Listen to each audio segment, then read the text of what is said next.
গরমের দিনে এই মানে বাঁধাকপি, আমার জীবনে আমি কখনো এই গরমের দিনে বাঁধাকপি খাই নাই। তো বাঁধাকপি দেখে খুব ভালো লাগলো।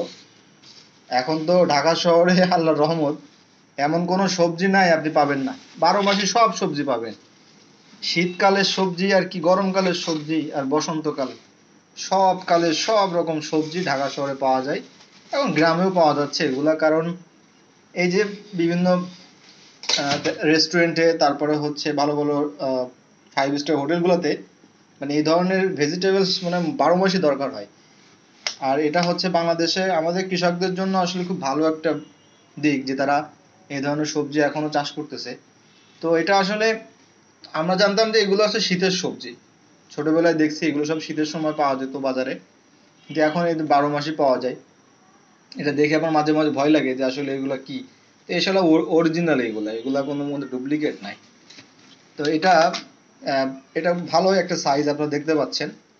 এটা হচ্ছে 45 টাকা।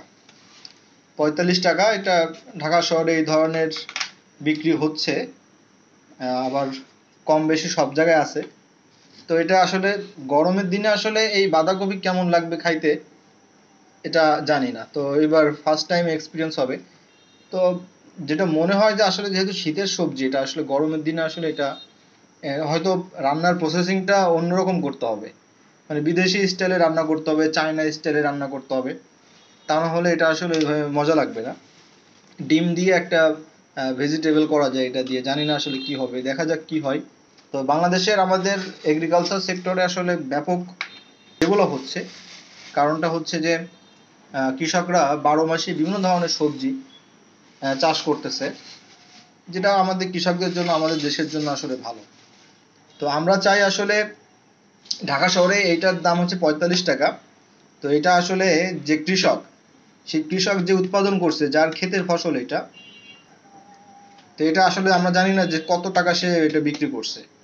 তা আমরা চাই যে এই ধরনের যে সবজি ফসলগুলো হয় এগুলার মানে অধিক যে লভ্যাংশগুলো বা যে বিষয়গুলো থাকে আর কি, এটা যেন আমাদের কৃষকরা পায়। ঠিক আছে, এই যে মধ্যস্বত্বভোগী যে মানুষগুলো আছে আমরা যেটা বলি আর কি, এদের থেকে কৃষকরা যদি পায় তাহলেই আমাদের কৃষক লাভবান হবে। আর কৃষক যদি লাভবান হয় তাহলেই ধীরে ধীরে কিন্তু আমাদের মানে পরিবার, গ্রাম, এভাবেই করে একটা দেশ কিন্তু লাভবান হবে এবং দিনে দিনে আসলে উন্নতি করবে।